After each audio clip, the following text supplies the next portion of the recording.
घटना चक्र में आपका बहुत बहुत स्वागत है। सबसे पहले आज का एजेंडा। नीतीश के नेतृत्व में चुनाव लड़ने के संकेत के बाद बोले लालू, कहा नीतीश से कोई मतभेद नहीं। और कश्मीर में बढ़ रही है पाक प्रस्त गतिविधियां। हुर्रियत नेता सैयद अली शाह गिलानी ने कहा, कश्मीर में पाकिस्तानी झंडा लहराते रहे हैं और आगे भी लहराते रहेंगे। पाकिस्तान ने भी तोड़ा cease fire. Bihar Congress party के प्रदेश अध्यक्ष अशोक चौधरी सोनिया गांधी से मुलाकात की। मुलाकात के बाद उन्होंने जो संकेत दिए हैं कि उन्होंने साफ तौर पे कहा है कि वो नीतीश कुमार के नेतृत्व में या नीतीश कुमार की अगुवाई में बिहार में चुनाव कांग्रेस लड़ने को तैयार है। इसके कई सियासी मायने हैं, इसके कई सियासी परिणाम हो सकते हैं और इसके सियासी जो परिणाम होंगे वो किस तरह से तमाम बिहार के न सिर्फ विधानसभा चुनाव में बल्कि आने वाले और खास करके उत्तरी भारत की जो सियासत है उस पर भी इसका असर पड़ सकता है। जो महत्वपूर्ण सवाल है कि क्या कांग्रेस पार्टी की बिहार में लगातार, उनके पास हालांकि बहुत मजबूत जनाधार लालू के इमरजेंस के बाद नहीं रहा, लेकिन जो कुछ भी जनाधार है उसको लगातार कांग्रेस क्या नीतीश को या लालू को हवाले करने में कांग्रेस के प्रदेश लीडरशिप जुटा हुआ है या फिर कांग्रेस का केंद्रीय नेतृत्व हाईकमान भी अब इसको मान बैठ चुका है कि बिहार में कांग्रेस के लिए अब किसी तरह का जनाधार नहीं बचा है। बेहतर यह है कि या तो अब लालू को समर्थन दे या नहीं, लालू अगर नहीं तैयार हो तो फिर नीतीश को समर्थन दे, या सिर्फ भारतीय जनता पार्टी को बिहार में रोकने की ये कोशिश है। इसके कई सवाल से जुड़े हुए हैं, लेकिन सबसे पहले आपको हम दिखाते हैं कि अशोक चौधरी ने क्या कहा। बिहार कांग्रेस के अध्यक्ष अशोक चौधरी इस वक्त दिल्ली में मौजूद हैं। आइए उनसे बातचीत करते हैं। सर, बिहार में सितंबर अक्टूबर में विधानसभा चुनाव है, कांग्रेस कितनी तैयार है चुनाव के लिए? कांग्रेस पूरी तरह से विधानसभा चुनाव के लिए तैयार है और अपनी तैयारी पूरी की हुई है। आरजेडी और जेडीयू से कांग्रेस का गठबंधन होगा या नहीं? ये डिपेंड करता है। हम चाहते हैं कि भारतीय जनता पार्टी को उस प्रदेश में रोकें और जिस तरह से हम लोगों ने उपचुनाव में एक फार्मूला बनाया था, उस फार्मूले के तहत हमने भारतीय जनता पार्टी को शिकस्त दिया था उपचुनाव में, तो वो फार्मूला आने वाले समय में भी भारतीय जनता पार्टी को रोकने के लिए बरकरार रहे। लेकिन कांग्रेस अपने अलायंस पार्टनर को भी सशक्त और मजबूत करना चाहती है, साथ साथ खुद भी सशक्त और मजबूत होना चाहती है। जितना क्रूशियल भारतीय जनता पार्टी को रोकना है उतना ही क्रूशियल कांग्रेस को उस प्रदेश में सशक्त और मजबूत होना भी है। इसलिए हम चाहते हैं कि जो सम्मानजनक समझौता हो और समझौता में इन सब बातों का ध्यान रखा जाए। तो अशोक चौधरी जी का साफ तौर से कहना है कि इस बार बिहार में कांग्रेस जो है विधानसभा चुनाव में अच्छा प्रदर्शन करेगी और गठबंधन किससे होगा इस पर भी फैसला नहीं लिया गया है। शशांक कुमार, जैन टीवी, नई दिल्ली।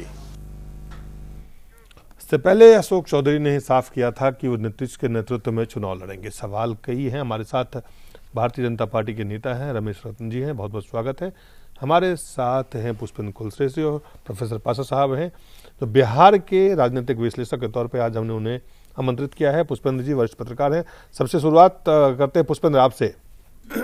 लगातार बिहार में एक के बाद एक बयान वहाँ से लगातार आप सुन रहे हैं, देख रहे हैं, पढ़ रहे हैं, क्या कुछ नजर आ रहा है? देखिए, जैसा कि सितंबर में अगर हम विधानसभा का चुनाव देखें तो मात्र 2-2.5 महीने रह गए हैं अगर चुनावी प्रक्रिया देखें। लेकिन आप देखें कि आज की घटना से पहले ये जो जनता पार्टियां थीं जिसमें जनता नहीं थी, पार्टियां ज्यादा थीं और ये तमाम लोगों का विलय की बात हुई, फिर उसके बाद में शर्तें हुई, फिर चुनाव चिन्ह की बात हुई, तमाम सारी चीज़ों के बाद अब ये करीब करीब साफ हो गया है कि बिहार विधानसभा चुनाव से पहले ये जनता परिवार का जो विलय और जो प्रलय थी ये जो है समाप्त हो गई है।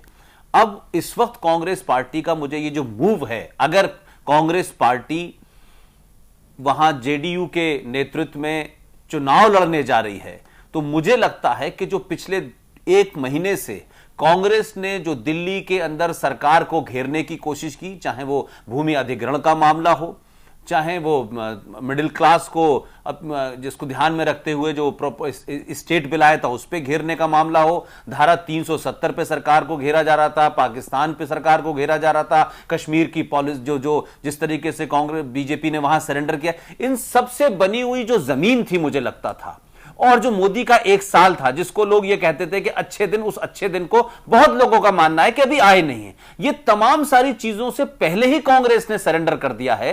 तो उससे एक बात जरूर लगती है कि या तो कांग्रेस का नेतृत्व दिल्ली में कुछ और सोच रहा है और राज्य में कुछ और सोच रहा है। लेकिन कांग्रेस जेडीयू के नेतृत्व में अगर चुनाव लड़ेगी तो सवाल यह है कि जेडीयू के नेता जो हैं वो नीतीश कुमार हैं अगर नीतीश कुमार मुख्यमंत्री के लेवल पे प्रोजेक्ट होते हैं तो लालू यादव और यादवों का वोट किधर जाएगा, यह बड़ा सवाल होगा। कई पक्ष हैं प्रोफेसर प्रसाद साहब, आप लगातार आप खुद उस राज्य की सियासत को काफी नजदीक से आपने देखा है।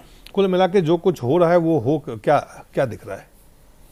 देखिए, एक तो बिहार की राजनीति जिस तरह से जातिवाद के हवाले है, उसके दायरे में जिस तरह से वो सिमटी हुई है वहाँ की राजनीति, और जिसमें एक तब्दीली लाने की कोशिश पिछले पार्लियामेंट्री इलेक्शन में, संसदीय चुनाव में श्री नरेंद्र मोदी जी की कोशिशों से काफ़ी हद तक वो दायरे टूटे थे। जो जातिवाद का दायरा वहाँ बना हुआ था वो काफ़ी हद तक टूटे थे, और भारतीय जनता पार्टी की कामयाबी की वजह भी यही थी कि श्री नरेंद्र मोदी जी के नेतृत्व में वो दायरे टूटे और अक्रॉस द कास्ट लाइन लोगों ने वोट किया और एक विश्वास इनकी लीडरशिप में जताया था। लेकिन जो ग्राउंड रियलिटी यह है कि आज भी बिहार की राजनीति जातिवाद ही के दायरे में सिमटी हुई है और उससे बाहर आज भी नहीं है।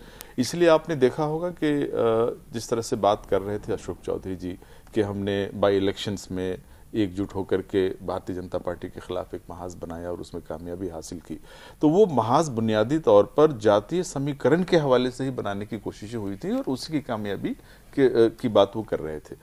जहां तक कांग्रेस का सवाल है, नीतीश जी को कांग्रेस जिस तरह से समर्थन देने का ऐलान जिस तरह से कांग्रेस ने किया है, इसमें आश्चर्य की कोई बात हमें तो नजर नहीं आती है, क्योंकि बिहार की जो ग्राउंड रियलिटी है, अभी कुलशेष जी जो बात कर रहे थे, जाहिर है कि वो बात भी अपनी जगह पे दुरुस्त है कि कांग्रेस एक ग्राउंड गेन करने की कोशिश कर रही है, पूरे हाथ पांव मार रही है, स्ट्रगल कर रही है। केंद्र में जिस तरह से विभिन्न मुद्दों को उठा करके उसने अपने आप को सेंटर में लाने की कोशिश की है जिस तरह से, और एक लोगों को आकर्षित अपनी तरफ करने की कोशिश की है।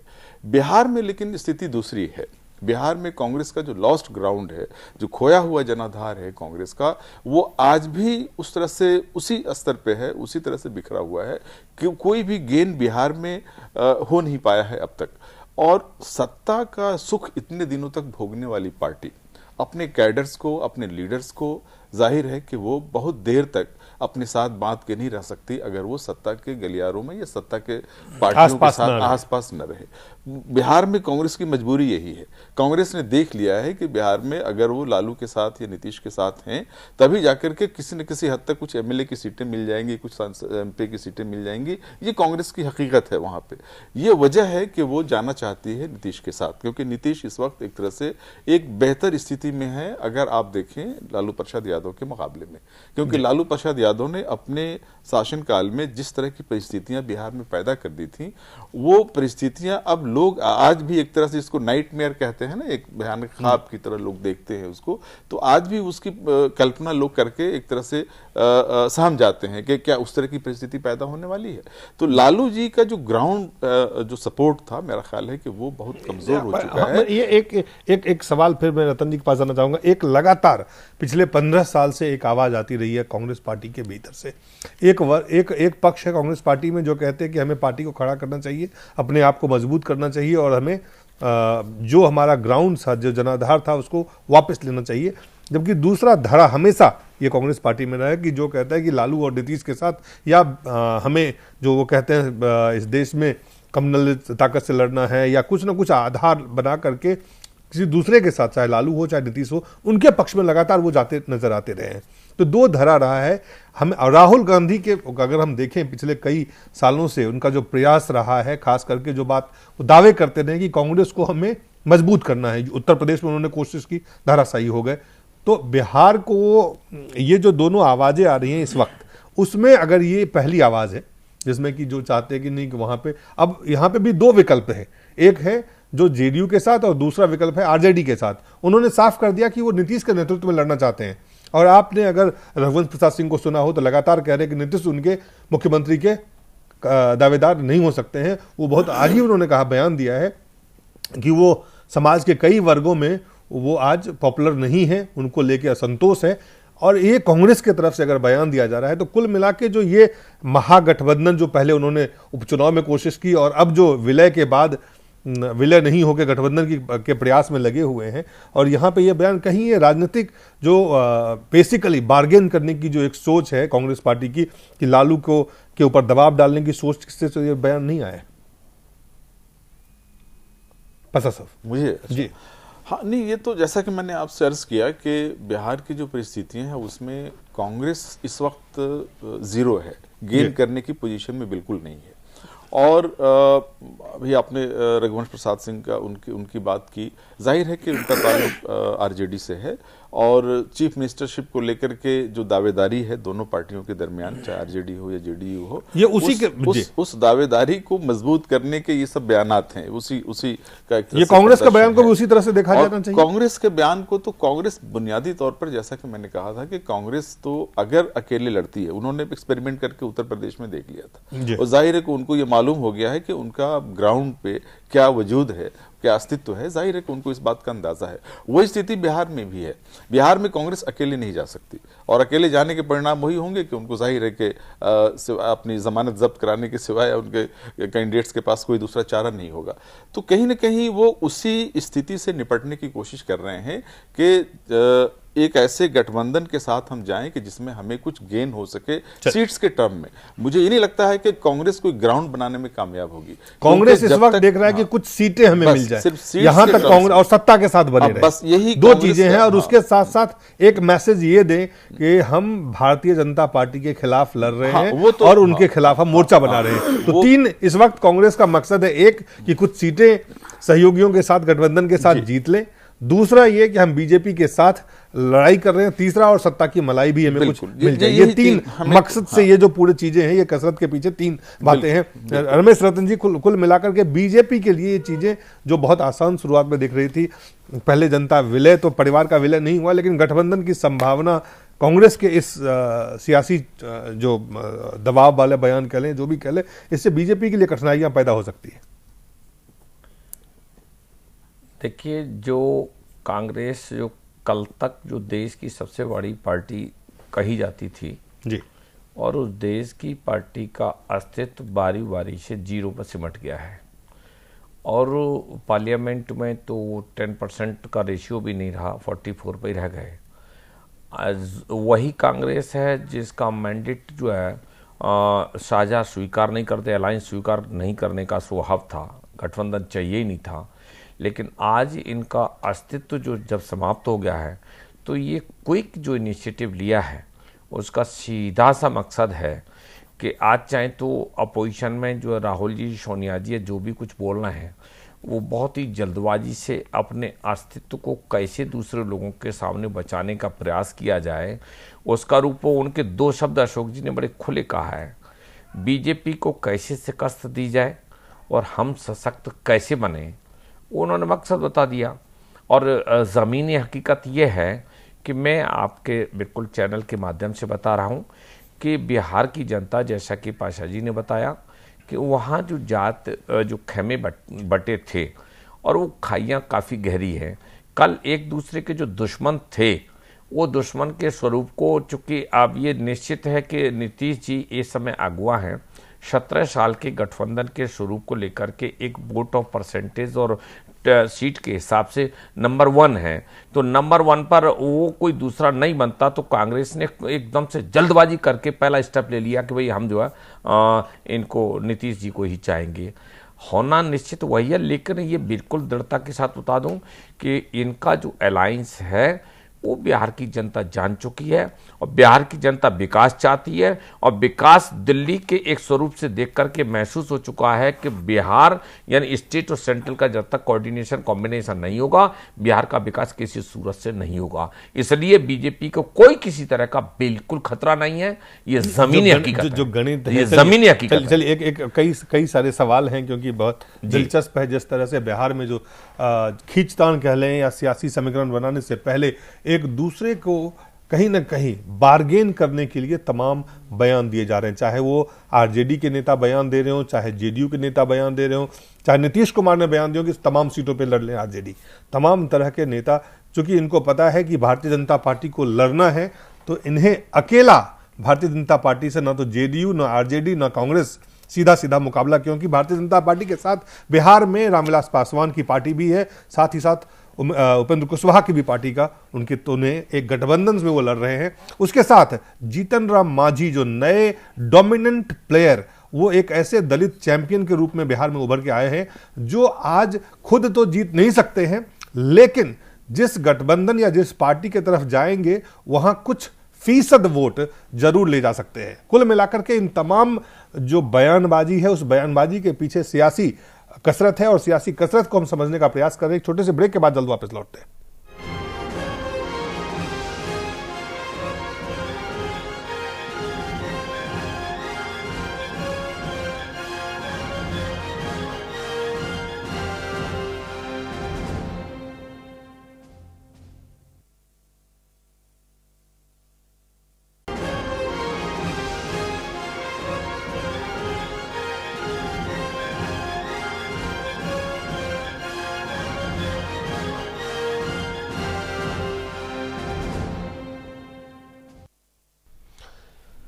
बहुत बहुत स्वागत है। घटना चक्र में हम चर्चा कर रहे हैं। बिहार में सियासी समीकरण बदलते नजर आ रहे हैं हर दिन। लालू प्रसाद यादव, रघुवंश प्रसाद सिंह, नीतीश कुमार, कांग्रेस पार्टी के नेता, तमाम लोगों के अगर बयान पे हम नजर डालें तो लगता है कि ऑल इज नॉट वेल, सब कुछ बिल्कुल ठीक नहीं है। तमाम नेता अपने अपने तरह से चीजों को देख रहे हैं, कोशिश कर रहे हैं कि अपनी सियासत को कैसे मजबूत की जाए। आरजेडी के नेता ने बयान दिया कि नीतीश कुमार उनके मुख्यमंत्री उम्मीदवार नहीं हो सकते हैं और वो 145 सीटों पर लड़ना चाहते हैं। नीतीश कुमार को आपको याद हो, उन्होंने कहा था कि तमाम सीटों पर आरजेडी लड़ ले। आज कांग्रेस के अध्यक्ष दिल्ली में आके सोनिया गांधी से मिलते हैं, जो प्रदेश अध्यक्ष है, वो कहते हैं नीतीश के नेतृत्व में वो चुनाव लड़ेंगे। कुल मिला के इन तमाम बयान के क्या सियासी मायने क्या है, सियासी कसरत के पीछे की सियासत क्या है। हमारे साथ आरजेडी नेता रणधीर सिंह जुड़े हुए हैं बिहार से। रणधीर जी, आपका बहुत बहुत स्वागत है। धन्यवाद। रणधीर जी, जो क्या आपको लगता है कि आपका जो गठबंधन होना था, विलय की प्रक्रिया तो लगता है बिहार के चुनाव तक संभावना उसकी नहीं जताई जा रही है, क्या गठबंधन होगा? गठबंधन तो है ही, होगा क्या? गठबंधन तो है ही और रहेगा। नहीं, गठबंधन के, लेकिन आप कह रहे हैं गठबंधन है ही और गठबंधन रहेगा, और रघुवंश साहू के तरफ से जो बयान आ रहे हैं कि नीतीश कुमार हमारे मुख्यमंत्री पद के उम्मीदवार नहीं हो सकते हैं, वो मुख्यमंत्री पद के लिए नहीं, अभी वो अनपॉपुलर हो रहे हैं समाज के कई वर्गों में, तो क्या ये संदेश क्या फिर दे रहे हैं आप? नहीं, रघुवंश बाबू ने क्या कहा उस पर हमें कुछ नहीं बोलना है। पार्टी के नेता आदरणीय लालू जी है, गठबंधन लालू जी और नीतीश जी के बीच है। लालू जी का कोई ऐसा भी बयान नहीं आया। लालू जी और नीतीश जी में आपस में बात हो रखी है, चुनाव हम लोग नीतीश जी के नेतृत्व में ही लड़ेंगे। आप कह रहे हैं कि चुनाव नीतीश जी के नेतृत्व में लड़ेंगे। आप आरजेडी के नेता हैं, आपके वरिष्ठ नेता रघुवंश साहू, वो कह रहे हैं कि हम नीतीश कुमार के नेतृत्व हम चुनाव नहीं लड़ेंगे। तो आरजेडी में भी क्या दो धरे हैं, दो सोच है, दो अलग अलग सोच है आरजेडी के बीच में? आरजेडी में कोई दो धारा नहीं है, कोई दो सोच नहीं है। पार्टी के वरिष्ठ नेता है वो लोग, अंदरूनी कोई बात वो बोले होंगे, लेकिन पार्टी के सारे नेताओं की सहमति अभी एक साथ है और आने वाले चुनाव में बिहार में कांग्रेस, जेडीयू और आरजेडी तीनों मिल के साथ लड़ेंगे। आप कह रहे हैं कि कहीं मतभेद नहीं है। अगर मतभेद नहीं है तो फिर संकट कहाँ पे है? फिर तमाम चीजें जो बयान लालू जी, संकट है, कहाँ कोई संकट दिख रहा है? आप ये मुझे बताइए कि रघुवंश साहू अगर ये कह रहे हैं, रघुवंश साहू अगर ये कह रहे हैं कि पार्टी गठबंधन नहीं रखेगी, गठबंधन में चुनाव आने वाला होना है। आप किसके साथ चुनाव आपका मुख्यमंत्री का जो उम्मीदवार होगा नीतीश कुमार होंगे आरजेडी के लिए भी? तो मान लीजिए वो तो पार्टी के दोनों वरिष्ठ नेता है हमारे, लालू जी हमारे नेता है। लालू जी अगर समझौता करके चुनाव लड़ रहे हैं तो जिसको वो नेता मानेंगे हम उनको नेता मान के चुनाव लड़ेंगे। कांग्रेस के तरफ से जो संकेत आया कि नीतीश कुमार के नेतृत्व में चुनाव लड़ना चाहते कांग्रेस पार्टी, तो कांग्रेस अभी भी नीतीश जी को गठबंधन का नेता मानी हुई है। राजद की तरफ से भी नीतीश जी गठबंधन के नेता है, मुख्यमंत्री है हमारे। आपके मुख्यमंत्री, लेकिन आने वाले चुनाव में चुनाव होना है, वो तो निर्णय पहले से ही हो रखा है कि नीतीश जी नेता आने वाले चुनाव के लिए फिर लालू जी क्यों कह रहे हैं सबको बलिदान देना होगा, सबको सेक्रीफाइस करना होगा? और ये जो सेक्रीफाइस है ये किस चीज के लिए है फिर? नहीं, वहाँ पे बलिदान देने के लिए बात जहाँ तक है, मान लीजिए दोनों पार्टी की गठबंधन होती है और सीट का जहाँ तक सवाल आएगा वहाँ पे ऐसा बहुत ऐसा जगह होगा जहाँ राजद के विधायक होंगे, वहाँ जदयू के उम्मीदवार होंगे, किसी ना किसी को तो बलिदान देना ही पड़ेगा। वो सिर्फ राजद के लिए नहीं है, वो गठबंधन के लिए बोले हैं। चाहे जिसका मजबूत प्रत्याशी हो गया, जिसका विधायक है, वहाँ तो किसी ना किसी को अपना सीट छोड़ना ही पड़ेगा ना। नहीं, सीट तो छोड़ना पड़ेगा, लेकिन सवाल सीट, नीतीश जी ने कहा कि तमाम सीटों पे आरजेडी लड़ जाए, वो नाराज थे, उन्होंने अपनी नाराजगी जताई। नाराजगी की बात नहीं थी, ऐसी कोई बात नहीं है। कल कल कल कल कल तो सबसे बड़ा दल जेडीयू है ना। पार्टी साथ चुनाव लड़ेगी। कितने सीटों पे आरजेडी चुनाव लड़ने वाली है? कितने सीटों की ये तो चुनाव से पहले पार्टी के नेता तय करेंगे। तो रघुवंश साहब फिर क्यों कह रहे हैं 140 से 45 सीटों पे आरजेडी चुनाव लड़ेगी? नहीं, ऐसा कुछ नहीं है। पार्टी के नेता का जो निर्णय होगा, पार्टी के सारे सदस्य उसके निर्णय के साथ हैं। तो रघुवंश बाबू किसके कहने पे बयान दे रहे हैं? नहीं, रघुवंश बाबू किसी के कहने पर बयान क्यों देंगे, वो उनका अपना सोच है। तो उनके बयान का कोई अहमियत नहीं है? उनके बयान की कोई अहमियत नहीं है? नहीं, पार्टी के नेता है, वरिष्ठ नेता है, उनके बयान का अभी गठबंधन से तो आप समर्थन करते हैं उनके बयान का कि नहीं? आप तो हमारे नेता है पार्टी के, जो वो चाहेंगे पार्टी वही करेगी। रणधीर जी, आप तो रघुवंश साहू के बयान के ठीक विपरीत आप कह रहे हैं कि हमारा नेता नीतीश कुमार है और हमारे नेता तय करके चुनाव में लड़ेंगे। रघुवंश साहू कह रहे हैं कि हमारे नेता नीतीश कुमार नहीं है। लालू प्रसाद जी का जो निर्णय होगा, हमारे दल के सभी सदस्य उनके निर्णय के साथ होंगे। चलिए, बहुत बहुत धन्यवाद रणधीर जी। आप देखें पुष्पेंद्र, इस वक्त अगर हम इसको अगर देखें तो दो तरह से आरजेडी से भी दो तरह के बयान हैं। रघुवंश साहू के बयान अलग है। रणधीर जी ये प्रभुनाथ सिंह के पुत्र हैं, जो आरजेडी के वरिष्ठ नेता हैं, पहले जेडीयू में थे, आरजेडी में थे, जनता परिवार के ये भी एक नेता हैं, जनता पार्टी के समय से वहाँ पे एक्टिव पॉलिटिक्स में रहे। कुल मिलाकर के अगर आप देखें तो जो कुछ इस वक्त बिहार में तस्वीर है वो बिल्कुल साफ नहीं है। लेकिन एक बात साफ है कि तमाम पार्टियां जिस तरह से बयान दे रही है, उससे ये लगता है कि गठबंधन की तरफ ये लोग बढ़ तो जरूर रहे हैं। देखिए, एक गठबंधन तो दिलीप ऐसा होता है ना कि जिसमें आप इसलिए बढ़ते हैं कि आपके आपस के डिफरेंसेस उसमें नहीं होते हैं। लेकिन बिहार में, जैसे अभी आपने डिबेट शुरू करते हुए कहा कि बिहार की राजनीति में एक एक छोटी छोटी 5% की 3% की कास्ट जो है वो बड़ा रोल प्ले करती है, और हर कास्ट का एक लीडर है। और अभी पिछले 6 महीने के अंदर एक नया लीडर उभरा है जिसका नाम है जितिन राम मांझी। मुझे लगता है आज कांग्रेस और जिस तरीके से सोनिया गांधी से वहां के अध्यक्ष मिले हैं और जो बात उन्होंने नीतीश के नेतृत्व में चुनाव लड़ने की कही है, इसके पीछे आप देखें कि अब से 3 या 4 दिन पहले मांझी की मोदी के साथ जो मुलाकात हुई उसका भी ये फॉल आउट है। आप दूसरी बात ये देखें कि लालू और नीतीश न सिर्फ राजनीतिक तौर पे एक दूसरे के बयानबाजी करते रहे, मैं उसको बड़ी बात इसलिए मानता कि राजनीति में लोग एक दूसरे के खिलाफ बयानबाजी होती है। हमें भी मालूम है कि महाराष्ट्र के चुनाव में भारतीय जनता पार्टी को वो अफजल के बारे में कह रही थी और तमाम आरोप शिवसेना लगा रही थी, लेकिन दोनों सरकार बना रहे हैं। सवाल यह है कि बिहार के अंदर जो यादवों का वर्चस्व है उसकी नुमाइंदगी लालू के हाथ में है पूरे तौर पे, और लालू की जो लीडरशिप है वो लालू के जो बिहार में जो यादव हैं वो लालू को जब तक मुख्यमंत्री बनते नहीं देखेंगे तब तक उनका यह कहना मुश्किल है कि वो लालू के साथ ही जाएंगे।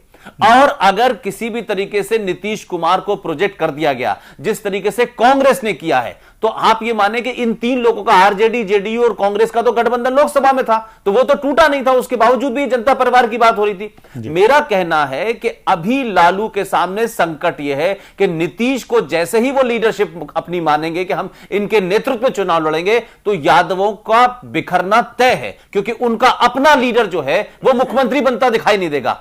नीतीश के सामने संकट यह है कि लालू उनके लिए ज्यादा खतरनाक हैं कांग्रेस के मुकाबले, लेकिन कांग्रेस से जिस तरीके से उन्होंने नजदीकी की है, मुझे लगता है क्या नीतीश कुमार बिहार की राजनीति, क्योंकि वो जिस जाति से वो आते हैं वो बहुत बड़ी नहीं है, 3-4% है वहां पर। और ये इस रणनीति, इसके पीछे नीतीश कुमार एक माहिर है सियासत, मुझे लगता है कि उनकी जो सियासी महारत है कि वो कहीं ना कहीं आरजेडी पे दबाव डालने के लिए लगातार जो दबाव की राजनीति हुई है जो कांग्रेस, और एक तरफ नीतीश कुमार के बयान है और दूसरी तरफ कांग्रेस उपाध्यक्ष राहुल गांधी ने मुख्यमंत्री की तारीफ की है। उन्होंने कहा कि जो उनके साथ कांग्रेस के बीच की जो संबंध जो है बहुत अच्छे हैं, कांग्रेस के संबंध, और यही बात नीतीश कुमार ने भी की। तो कहीं ना कहीं दोनों पार्टियां मिलकर जिस तरह से आरजेडी आक्रामक है, प्रोफेसर पासा साहब, जिस तरह से आरजेडी लगातार आक्रामकता के साथ कि उनके अपने वरिष्ठ नेता, एक लाइन जोड़ना चाहता हूं। आपको याद होगा कि दिल्ली के प्रेस क्लब के अंदर एक ऑर्डिनेंस फाड़ा गया और उस ऑर्डिनेंस के फाड़ने के पीछे भी यह कहा जा रहा था कि जिस तरीके से कांग्रेस की एक लॉबी लालू को बचाना चाहती थी, राहुल नहीं चाहते थे, तो क्या राहुल गांधी इस वक्त लालू प्रसाद यादव को नीतीश कुमार के साथ खड़े होकर के उनको जमीन दिखाना चाहते हैं? क्योंकि लालू और राहुल के बीच में केमिस्ट्री बिल्कुल अलग है। तो यह कांग्रेस के एक धड़े की कोशिश भी हो सकती है कि लालू को उनकी हैसियत दिखा दी जाए। जी प्रोफेसर प्रसाद साहब, कुल मिलाकर के इसको तीन चार डेवलपमेंट को अगर हम एक मिलाकर के देखें, भारतीय जनता पार्टी एक तरफ उनके साथ रामविलास पासवान जी हैं, उपेंद्र कुशवाहा है, प्रधानमंत्री नरेंद्र मोदी से जीतन राम मांझी की मुलाकात होती है, पप्पू यादव लालू यादव के खिलाफ कुछ उनके जहां जहां वो कुछ इलाके में जो उनका जो असर है, उस असर का भी कुछ चीज़ों को लेके भारतीय जनता पार्टी में एक तरफ तो ये स्थिति है, दूसरी तरफ एक गठबंधन जिसमें पहले विलय और फिर गठबंधन को लेके जो राड़ है, जो तकरार है, इससे कुल मिलाकर के आपको लगता है कि भारतीय जनता पार्टी से या एनडीए से लड़ने में ये गठबंधन वाकई जिस तरह से अभी तक जो चीजें हैं, जो संकेत हैं, जो अभी तक चल रहा है, असल में ये मजबूती से लड़ सकते हैं? गठबंधन ये बिहार में इन तमाम पार्टियों का भारतीय जनता पार्टी के खिलाफ ये इनकी मजबूरी भी है। इसमें ये भले ही बोल्ड फेस के दिखाने के लिए, जाहिर करने के लिए बयानात जो भी दिए जाएं कि वो लड़ लें 145 सीट्स पे, हम नीतीश की अगुवाई को नहीं मानेंगे, उनके नेतृत्व में नहीं लड़ेंगे, उनको चीफ मिनिस्टर नहीं देख सकते, इस तरह के बयान सिर्फ जिसे कहते हैं ना आर्म्स ट्विस्टिंग, यानी सीटों के बंटवारों में हमारा ज़्यादा, उस बंटवारे में हमारा शेयर हो, इसके लिए मुझे लगता है कि ये दंगल, ये वर्जिश, ये कसरत हो रही है। बुनियादी वजह यह है कि प्रधानमंत्री नरेंद्र मोदी जी के नेतृत्व में जो सरकार इस वक्त केंद्र में है और इनके नेतृत्व में जिस तरह से दूसरे राज्यों में भारतीय जनता पार्टी का जो परफॉर्मेंस रहा है, वो कहीं न कहीं एक बड़ा फैक्टर है। बिहार में ऐसा नहीं है कि स्थिति बहुत बेहतर है लालू प्रसाद यादव की या नीतीश कुमार जी की या दूसरे लोगों की। आपने बिल्कुल सही कहा कि इधर जो डेवलपमेंट्स हुए हैं, जितिन राम मांझी जी के हवाले से आप बता रहे हैं, कुशवाहा जी के हवाले से बता रहे हैं, या रामविलास पासवान जी तो पहले भी थे, लेकिन ये भी एक बड़ा फैक्टर है क्योंकि एक ऐसा जो समीकरण बनता है, जातीय समीकरण बन रहा है, उसमें ये कहीं न कहीं अलार्मिंग है उन तमाम पार्टियों के लिए भी जो उस गठबंधन का हिस्सा है। लालू यादव के लिए भी अलार्मिंग है, नीतीश के लिए भी अलार्मिंग है और कांग्रेस के लिए तो खैर है ही, जाहिर है उसका। तो अपने अस्तित्व को बचाने की ये जो वर्जिश है, ये सिर्फ कांग्रेस के साथ नहीं है। जनाधार जो खिसका वो सिर्फ कांग्रेस का नहीं खिसका है। इस समय हालत यह है कि आरजेडी भी इररिलेवेंट हो जाएगी अगर इस इलेक्शन में उसके पास कंसिडरेबल सीट्स नहीं आते हैं। आज जेडीयू भी इररिलेवेंट हो जाएगी सियासत में, जाहिर है उसका अपना वजूद भी बाकी नहीं रहेगा अगर वो भारतीय जनता पार्टी कामयाब हो जाती है वहां सरकार बनाने में। तो ये तमाम लोग अपने अस्तित्व को बचाने की लड़ाई बुनियादी तौर पर बिहार के इलेक्शन में लड़ रहे हैं। और ये जो बयानबाजियां हो रही हैं, इन बयानबाजियों को भी अगर आप देखें आपस में, कांग्रेस ने तो एक तरह से सरेंडर कर दिया है, कांग्रेस ने एक इंडिकेशन दे दिया है। कांग्रेस ये जानती है कि अगर बिहार में हम भारतीय जनता पार्टी को रोकने में कामयाब हो जाएंगे तो शायद केंद्र में हमारा महत्व और बढ़ेगा और हम ज्यादा सशक्त रूप में केंद्र में असर्ट कर पाएंगे। ये कांग्रेस का गेम प्लान ये है। कांग्रेस कितनी सीटें और भी तमाम दलों को फिर भाजपा के खिलाफ लामबंद करने में तो ये वो सफल हो सकते हैं। अपने हिसाब से इस समीकरण को, इस गठबंधन को अपने हिसाब से देखना चाहती है और उसको ये मालूम है कि लालू प्रसाद यादव के नेतृत्व में बिहार में शायद नैया पार लगना मुश्किल है। न तो कांग्रेस की नैया पार लगेगी, न तो भारतीय जनता पार्टी को रोका जा सकता है, और न वहां पे जो दूसरे, मतलब आप देखिए माइनॉरिटीज को भी आप देखें। लालू प्रसाद यादव, कुलशेष जी बिल्कुल सही कह रहे हैं कि यादव अभी इस दुविधा में हैं। वो अगर उनको ये मालूम होगा कि लालू प्रसाद नहीं बन पा रहे हैं चीफ मिनिस्टर, या उनको सत्ता में उनका स्थिति उनकी नहीं बन पा रही है, तो उसमें बिखराव भी हो सकता है। ये भी एक स्थिति है। और आप एक बड़ी इंटरेस्टिंग सी चीज है बिहार में आप देखें हो रही है। बिहार में इस वक्त मैं लगातार बिहार जा रहा हूँ, बिहार के तमाम चौक चौराहों पे आपको कभी गोस्वामी सम्मेलन, कभी ये इस जाति का सम्मेलन, कभी उस जाति का सम्मेलन, हर तरफ आपको बिहार में इस तरह के बड़े बड़े आपको होर्डिंग्स, पोस्टर्स मिलेंगे, आयोजन हो रहे हैं। और ये जो जातियों का आयोजन हो रहा है, ये जाति उतना वो चाहते हैं या जातियों का सम्मेलन जाति के लोग खुद करवा रहे हैं, जाति के जो नेता हैं, जो स्पायरिंग, जिनको लगता है कि हर वर्ग का, हर जाति का यहाँ नेता है, तो वो तमाम जातियां जिनको अब तक सत्ता में भागीदारी उनकी नहीं हुई है या वो सत्ता के शिखर तक नहीं पहुंच पा रहे हैं, उनको भी लगता है कि वो सत्ता में उनकी भागीदारी होनी चाहिए। और इस कारण से जाहिर है कि जो सत्ता में भागीदारी चाहिए उसमें यादव हो या कोई और जाति के हो, चाहे कुर्मी हो, भूमियार हो, तमाम जातियां, राजपूत, जितनी भी जातियां हैं, ये तमाम जातियों के नेता हो या उन जातियों के लोग, उनका ये सोचना है कि उनको सत्ता में उनको साझेदारी उनकी है कि नहीं। तो यहां पे आप ये कह रहे हैं कि अगर यादव को ये देखते हुए ये दिखेगा कि लालू यादव अकेले उनको सत्ता तक नहीं पहुंचा सकता है, तो वो भारतीय जनता पार्टी की तरफ भी जा सकता है। बिल्कुल आप ये कह रहे हैं जी। ऐसा है कि मैं पहली चीज तो दोनों की बात को बिल्कुल मुतमईन होकर के तायद करता हूं। 3 फैक्टर हैं बिहार की सरजमी के। पहला लीडरशिप का है, जिसमें पाशा जी ने और पुष्पेंद्र जी बता रहे हैं। सेकंड फैक्टर है लीडरशिप, कास्ट, और तीसरा जो अति महत्वपूर्ण है, जो आपस में कोऑर्डिनेशन बनने जा रहा है, वो मैथमेटिकली जो है डिस्ट्रीब्यूशन ऑफ टिकट। ये तीनों फैक्टर इतने बड़े हैं कि अभी मतभेद नहीं है। मेरा ये कहना है कि हाँ, मतभेद जो है अलायंस में नहीं है, लेकिन मनभेद है, मनभेद रहेगा। और जो मनभेद रहेगा तो आपके चैनल के माध्यम से बहुत पहले इस जनता परिवार में एक चलता रहा है कि दिल के टुकड़े 1000 हुए, कोई यहां गिरा, कोई वहां गिरा। ये दिल के टुकड़े एक नहीं हो पाएंगे। लेकिन आपके लिए ये हमारे लिए मजबूती है, आपके भारतीय जनता पार्टी के लिए मजबूत है। अगर सामाजिक समीकरण, आप रमेश जी आप कह रहे हैं लालू प्रसाद यादव, कांग्रेस पार्टी, नीतीश कुमार, वाम दल, अगर ये गठबंधन भारतीय जनता पार्टी को सिर्फ इतना ही हो कि भारतीय जनता पार्टी को हराना है, तो आपको याद है आपको 31% वोट मिले हैं, वहां पे 69% वोट आपके विरोध में, और 69% विरोध आपको कहां पे लिया वो वोट? अगर छोड़ दीजिएगा मतलब एक बाई इलेक्शन छोड़ दीजिएगा, मैं फिर कह रहा हूं कि ये जो आपस में कंट्राडिक्शन जो सिस्टम आ रहा है, ये लीडरशिप जो है यादव किसी भी कॉस्ट पर, नीतीश को आप जमीन को जानते हैं, नीतीश को लीडरशिप में स्वीकार नहीं करेगा। उनको सत्ता चाहिए, उनको सत्ता अगर नीतीश और कांग्रेस का आज हर कास्ट वहां पे स्पायर कर रहा है सत्ता के में, और वो भी लीडरशिप चाहिए, लीडरशिप में चाहिए, अपने उसमें चाहिए, चाहे तो यूपी हो जी, चाहे बिहार हो। आप ये कह रहे हैं कि सत्ता के कारण आप यादव को सत्ता चाहिए, लेकिन डिवाइड होगा। और दूसरी चीज एक और है कि वहां ये तीनों में जब अलायंस होगा तो इनको जो है, जो रेशियो है टिकट डिस्ट्रीब्यूशन का, वो नहीं मिलेगा। इसलिए इन हराने का कम इनमें आपस में ही कर लेंगे, ये किसी कॉस्ट पे जो मनभेद जो पड़ेगा। आप उनको डिवाइड होते, मैं कह रहा हूं अगर यूनाइट होके जो वोट परसेंटेज, मैं बड़ा वोट चैनल के माध्यम से आने वाला कल आप नोट कर लें, क्योंकि और ये तब हुआ जब नरेंद्र मोदी का वेव, जिसे आप कह रहे हैं कि जो लहर थी, उस लहर में आपको उतना प्रतिशत वोट नहीं, बाई इलेक्शन को स्वीकार नहीं करूंगा। बाई इलेक्शन नहीं, मैं लोकसभा इलेक्शन की बात कर रहा हूं। लोकसभा इलेक्न आप देख रहे हैं, कुनबे में सिमटा दिए, कुनबे में सिमट गए हैं। फिर मैं आपको कह रहा हूं कि अभी एक चीज और कह रहे थे, जेडीयू के महोदय जो है वो ये कह रहे थे, रघुवंश प्रसाद जी जो बोल रहे हैं वो बड़े नेता हैं, उनको भी अधिकार है और उन्हें भी वो भी अपना कह सकते हैं। आरजेडी के थे, यही आरजेडी को, सॉरी, ये हालत रहेगी और एक दूसरे की लीडरशिप को स्वीकार करना लास्ट मोमेंट तक टेढ़ापन रहेगा, टिकट डिस्ट्रीब्यूशन पर भी यही रहेगा, और ये जो खेल है बढ़ेगा, कम नहीं होगा।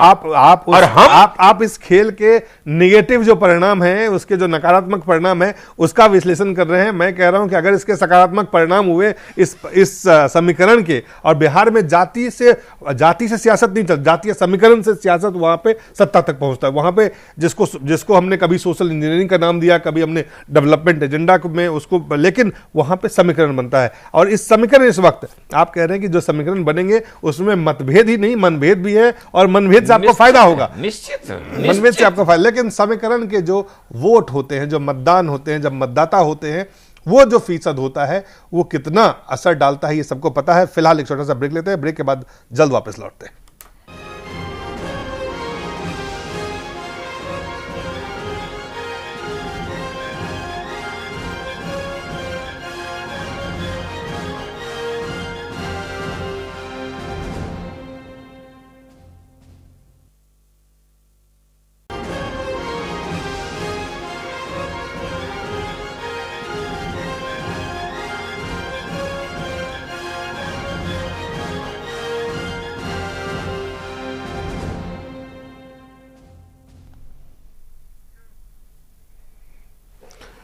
आपका बहुत बहुत स्वागत है घटना चक्र में। हम चर्चा करेंगे जिस तरह से पाकिस्तान के तरफ से सीमा पे, खासकर जम्मू कश्मीर में जिस तरह से लगातार सीज फायर का उल्लंघन हो रहा है, साथ ही साथ जो अलगाववादी नेता हैं, वहाँ पे उग्रवादी नेता हैं और जो उग्रवादी संगठन है जिस तरह से हमले कर रहे हैं, कुल मिलाकर के जम्मू कश्मीर में जब से पीडीपी और बीजेपी की सरकार बनी है, लगातार वहाँ पे स्थिति लगातार बद से बदतर हो रही। क्यों हो रहा है रमेश जी?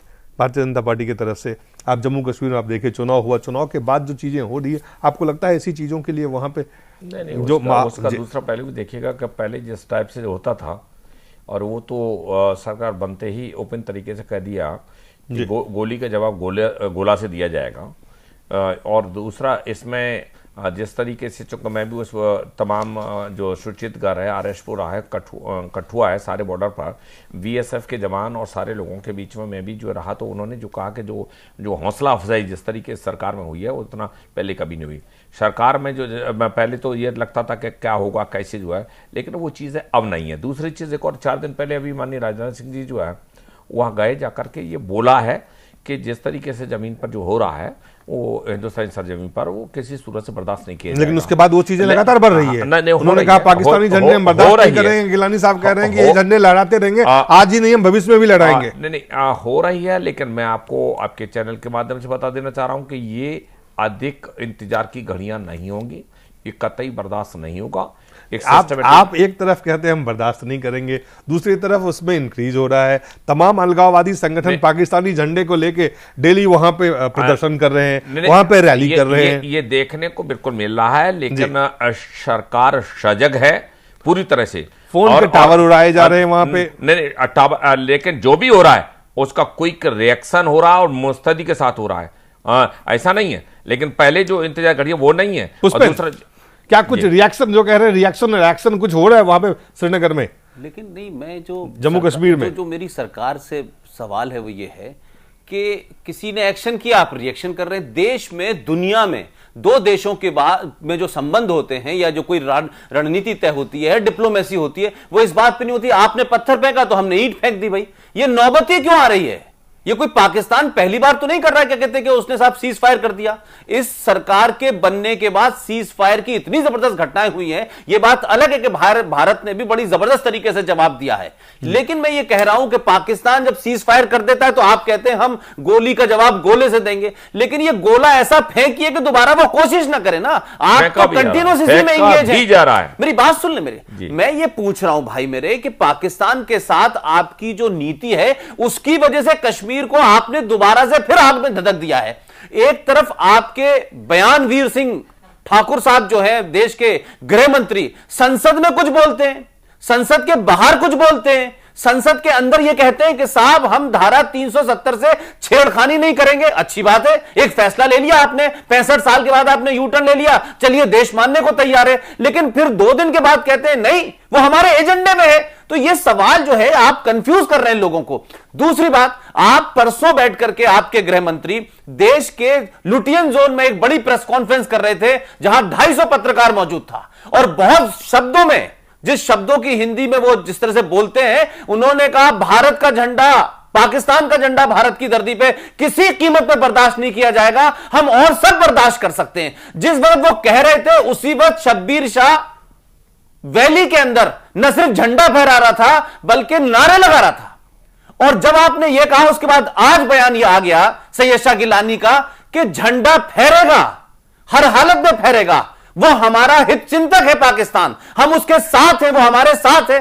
तो बात यह है कि आपकी रिट दिल्ली से चल करके वैली में कुछ और क्यों हो रही है? आपने जम्मू कश्मीर के अंदर सरकार बनाने के बाद वहां का मुख्यमंत्री यह कल कह रहा था कि साहब झंडे फहरना कौन सी ऐसी बड़ी बात है, ये तो होता ही रहता है। तो मुख्यमंत्री का रिएक्शन यह है जहां आप बराबर के भागीदार हैं, केंद्र का रिएक्शन कुछ और है। और जहां तक आप यह बात कह रहे हैं कि जम्मू कश्मीर के अंदर सरकार बनने के बाद बड़ा मैसेज गया है, तो मैं आपको बता दूं, यूपीए की सरकार को आप लाख गाली दे लें, लाख बुरा भला कह लें, लेकिन पिछले 5 साल से पाकिस्तान का झंडा और नारा की बात नहीं आ रही थी। और आपके यहां तो यह स्थिति हुई कि दिल्ली के अंदर यहां बयान दिए जा रहे थे, और आसिया अंद्राबी दुख्तरान मिल्लत की चीफ, उसने 23 मार्च को बाकायदा पाकिस्तान डे मनाया और टेलीविजन पे कहा कि हमने मनाया और नेशनल एंथम फैलाया, हमने उनका गाया। मुसर्रत ने क्या कहा, सैयद शाह गिलानी ने कहा क्या, मीरवाइज उमवीर ने क्या कहा, सब्बीर ने क्या कहा, यासीन ने क्या कहा। सवाल यह है कि आप बयान देते हैं और उसकी स्थिति का फायदा उठा के पाकिस्तान आपके इंटरनेशनल बॉर्डर पे फायरिंग कर देता है। यह बात अलग है कि आप जवाब देते हैं, लेकिन सवाल यह हो रहा है कि 4 सूबों का मुल्क आपसे नहीं समझता। आप चीन को सामने गिड़गिड़ाते रहते हैं, आप उससे कहते हैं कि बॉर्डर की बात हम करेंगे, देखेंगे, सुनेंगे, करेंगे, लेकिन आप किस देश के साथ आप उस सख्ती के साथ जवाब देंगे जिस सख्ती का हमने आपकी पूरी इलेक्शन कैंपेन में सुना था। लगातार आप कह रहे थे मुंह तोड़ जवाब देंगे, हम 2 की जगह 22 लाएंगे, लेकिन न 22 आ रहे हैं, न 2 आ रहे हैं। लेकिन सवाल यह है कि आप कह रहे हैं कि हमने बयान दे दिया है, हमने बात अपनी कह दी, कह तो बहुत साल से रहे भैया। रमेश जी की बात तो सुन ले, जवाब सुन ले जी। पहली चीज तो यह है कि भारत सरकार का यू टर्न नाम का कोई जो है नहीं बोल सकते, ये तो कांग्रेसी अल्फाज है, वो आपके मुंह से अच्छा नहीं लगता।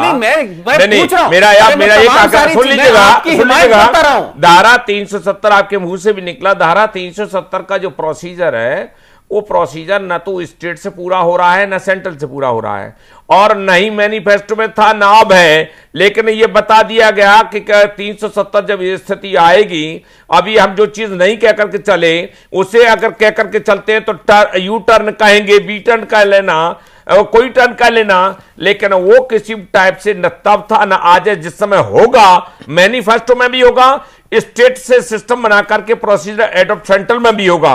दूसरी चीज एक और है कि आप चाइना या किसी तरीके से जो चाइना जाएं या कहीं जाएं, लेकिन पाकिस्तान के साथ ये झंडे जो फहराने का है, आपने एक्शन भी हर स्टेप पे देखा होगा, और इसमें कोई कोताही नहीं है, बिल्कुल नहीं है। और आज भी सरकार, भारत सरकार गंभीर है, और गंभीर के साथ खाली बातों से नहीं है, ये बातों का सिस्टम नहीं है। यहां सरकार की हर चीज, नीति, नियत और विदेश नीति पूरे विश्व में दिखाई दे रही है। एक सेकंड, पूरे विश्व में दिखाई दे रही है। रमेश जी, मान लिया आपकी बात, सैयद शाह गिलानी ने आपकी रिट को चैलेंज किया है, उस चैलेंज का क्या एक्शन है? पुष्पन जी, वो भी एक्शन होगा, निश्चित होगा।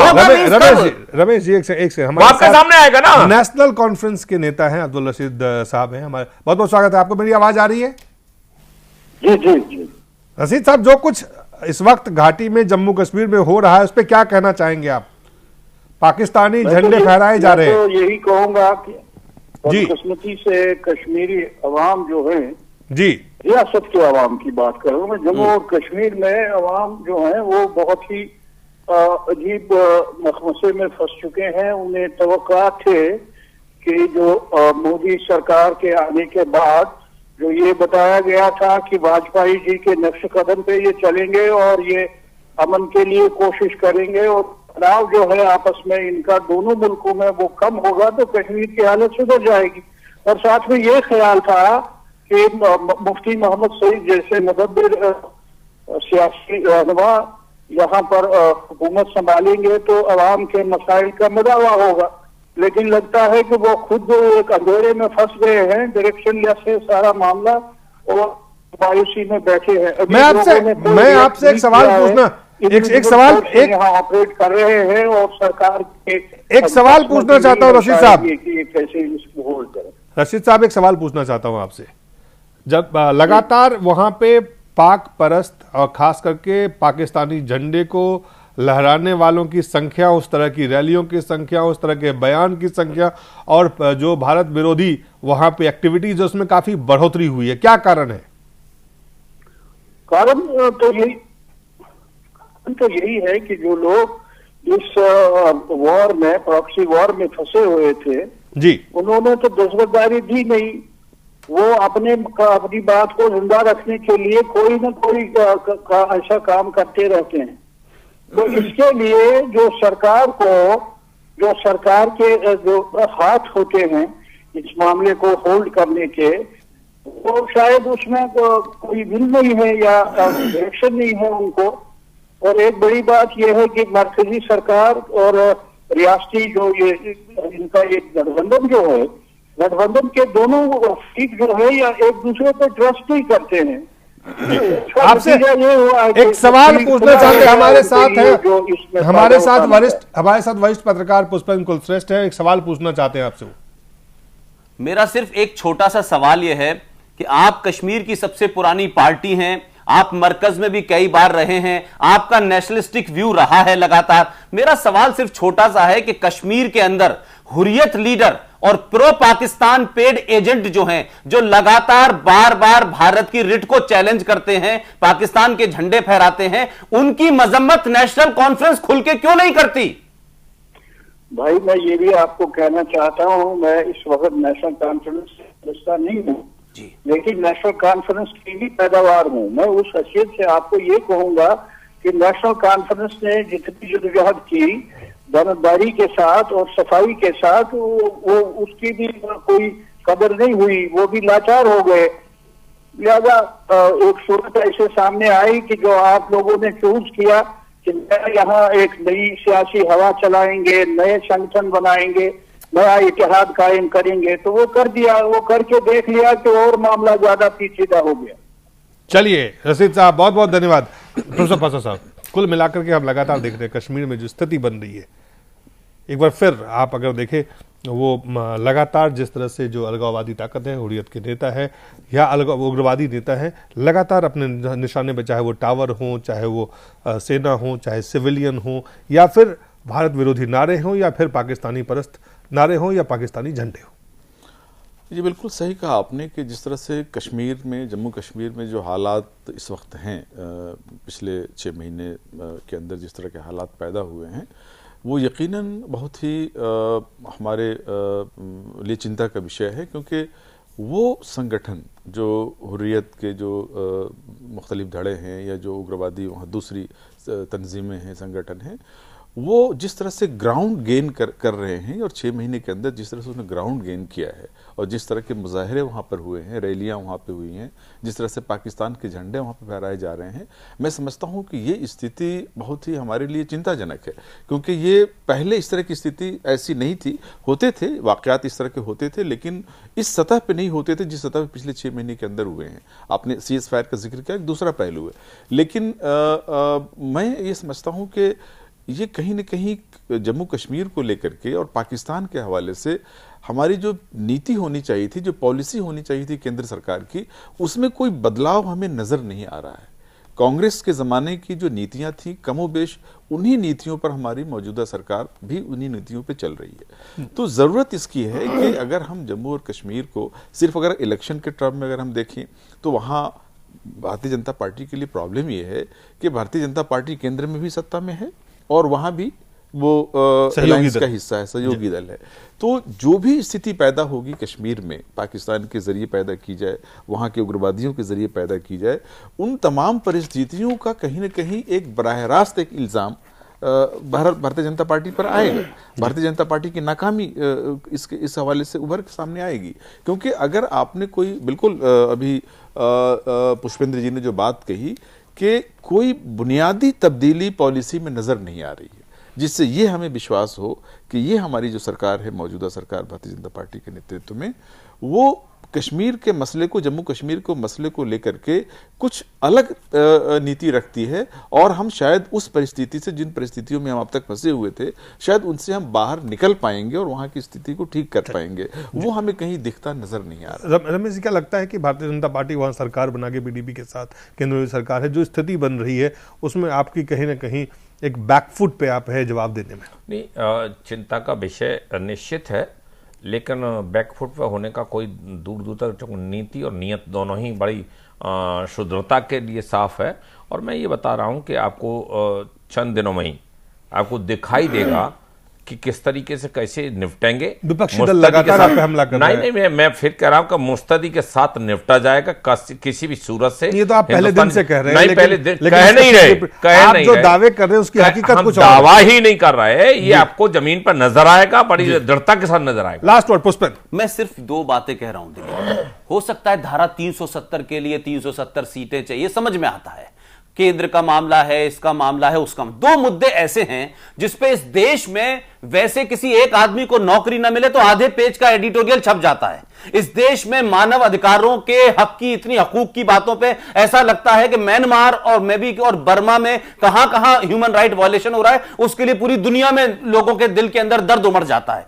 67 साल से वेस्ट पाकिस्तान से मारे गए, निकाले गए, सताए गए लोग, जो 2.5 लाख परिवार वहां जम्मू के अंदर शरणार्थी की हालत में है, इस देश में बगैर हिंदू और मुसलमान के कॉन्टेस्ट से बाहर निकल के किसी ने उनकी नागरिकता के बारे में कि 67 साल तक रहने के बाद आज आप पाकिस्तान चले जाइए, 12 साल अगर आप वहां रहते हैं तो ऑटोमेटिक नागरिकता मिल जाती है, लेकिन उनको नागरिकता मिलने के ऊपर इस देश के अंदर कंसेंसस नहीं है। इस देश में कश्मीरियों को उनके अपने ही वतन के अंदर माइग्रेंट बना दिया है। उनके बसाने की बात जब होती है तो पूरी valley irrespective of national conference, PDP, Congress, इधर उधर सब लोग एक बस से कहते हैं नहीं, हम ये ऐसा नहीं होने देंगे। सवाल यह है कि जब आपके अंदर इतनी ज्यादा हेटरेट है तो वो कभी पाकिस्तान झंडे को प्रोटेक्ट करने के लिए आएंगे, कभी दाएं बाएं देंगे, कभी प्रॉक्सी वार की बात करेंगे, कभी कश्मीर के साथ जुल्म हो रहा है। ये तमाम जो जुमले हैं, इससे आप एक वर्ग को लगातार टारगेट करना चाहते हैं, इसके अलावा कोई एजेंडा नहीं। जी, प्रोफेसर पासा साहब, रमेश जी, आप सबका बहुत बहुत धन्यवाद। हमारा समय यही खत्म होता है। आप सबका भी बहुत बहुत